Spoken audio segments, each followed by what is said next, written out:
What is going on? Today is Thursday, March 2nd, and today was easily the craziest day of trading I've had so far, and that is not a good thing. I finished off the day green. We'll take a look here at my trades for today. And we'll start with the dashboard. I had a lot of trades, ended up finishing positive 60 for the day. So in the grand scheme of things, it's green day, so I can't complain too much. But overall, just a disaster mentally, emotionally, spiritually, whatever you want to say. Just bad all around. You'll see. I'll go through my trades here. I'll do a quick summary. My first 3, 4, 5 trades resulted in me being down about $51, and I usually have like a max daily loss that I try to set for myself, which is typically $40 to $50, and I was just over that threshold at like $51. So after this trade right here, I was $51 in the red, and I really shouldn't have continued to trade, but I'm not a good trader, so I decided to keep trading anyways. So we'll break these down. And what happened today? First one started break even. We started today. Let me get my chart up. So we started today on a rejection off of yesterday's low of day. So this is what I was playing here. I was trying to do just a quick scalp, getting short here off of this high, yesterday's low of day, which was I had it 39.43. I just held too late. It was a good move, good play for a quick scalp, but I don't know what I was waiting for. Maybe, I guess in my head I didn't have a plan. I was thinking maybe it was going to last longer.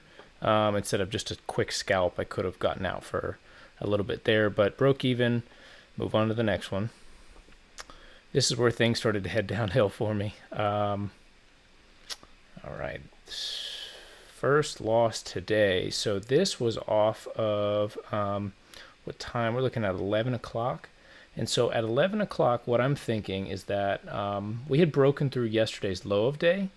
And I was expecting at 11 o'clock, we were at the resistance level I had for 39.52. And that was a pretty big resistance level that I had set on my charts.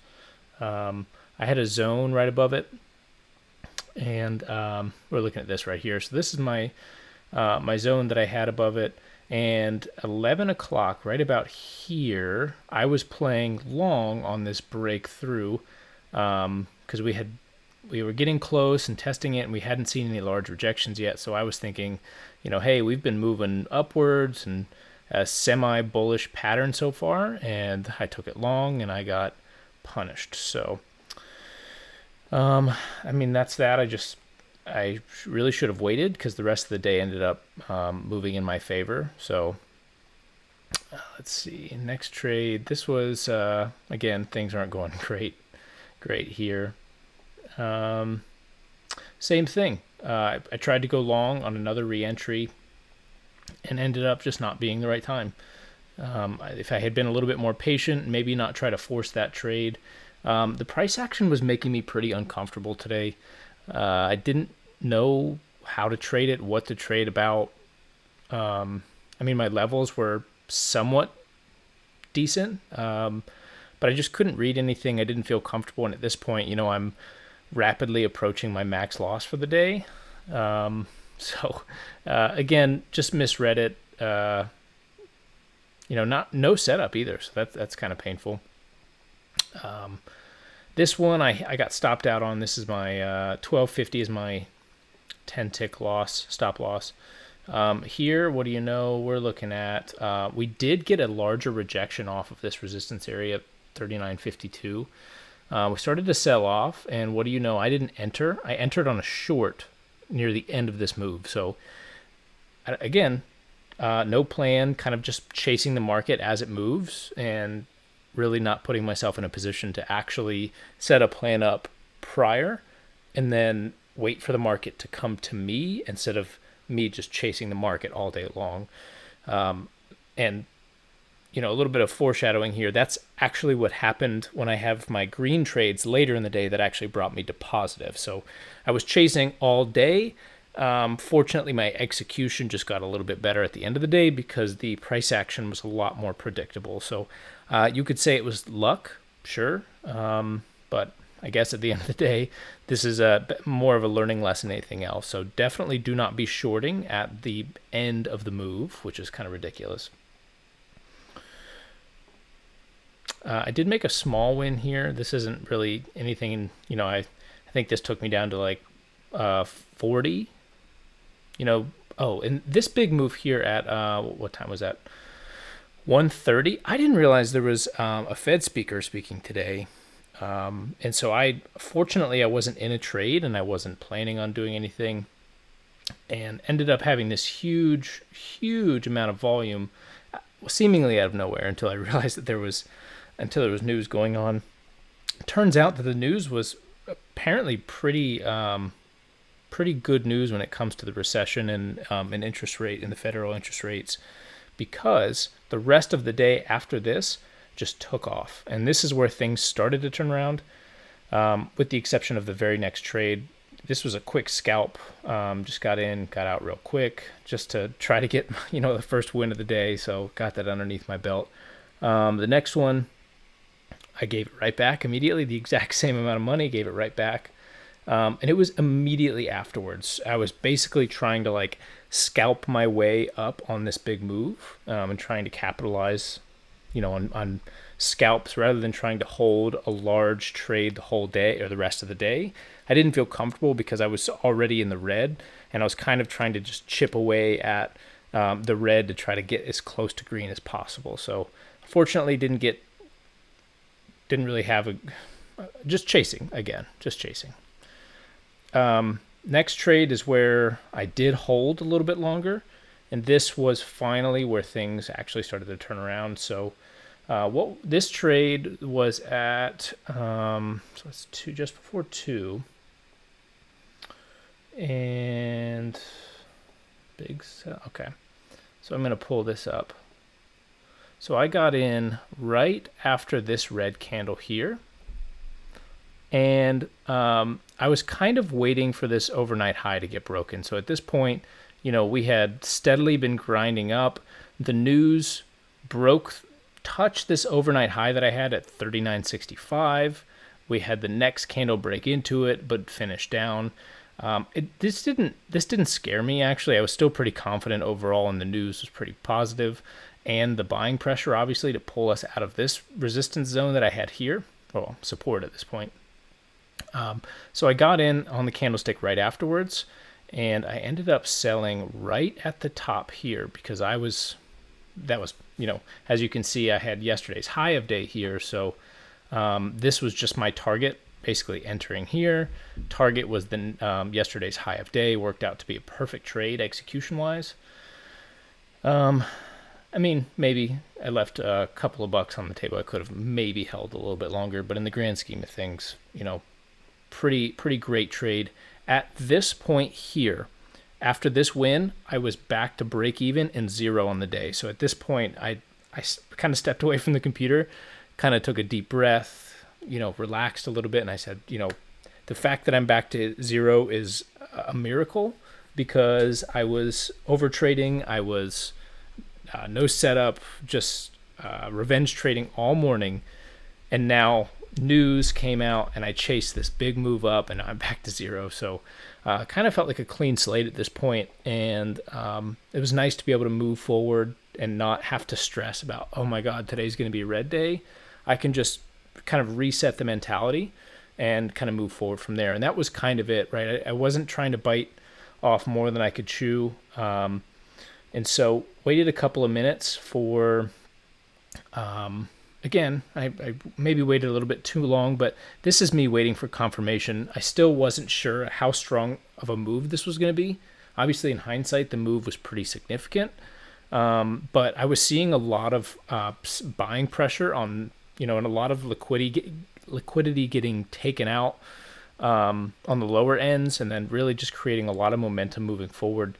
Really not a lot of we had these checkbacks, several checkbacks, but they were still getting bought up every single time. So, I'm looking at this as like a really pretty significant bullish move. So I'm thinking like, okay, I'm not going to dive in when I know that we're going to be pressing a new high, because we kind of just like chipped away each time at a new high, if you can see here. So here's a high, here's a higher high, and a slightly higher high.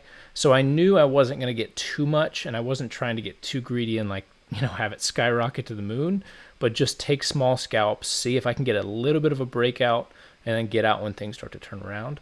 And that's what that scalp was here. The next one was a little bit bigger, same situation, right? I caught the actual momentum on this one, so I'm going to zoom out again. Here's a high, here's a higher high, and a higher high. So again, this higher high, I waited for the pullback, waited for a little bit of confirmation, waited for a little bit of buying pressure, and then this buying pressure right here, when I was seeing a lot of the liquidity getting eaten up, this is where I got in, waited a couple of minutes, and then caught another big momentum move, and then got out at the top. So felt pretty good about this trade as well. Again, super bullish. So it was kind of like, let's just hop in on this action. I know where we're going to be at. This really doesn't have it didn't feel at all like slowing down, and obviously it worked out in my favor.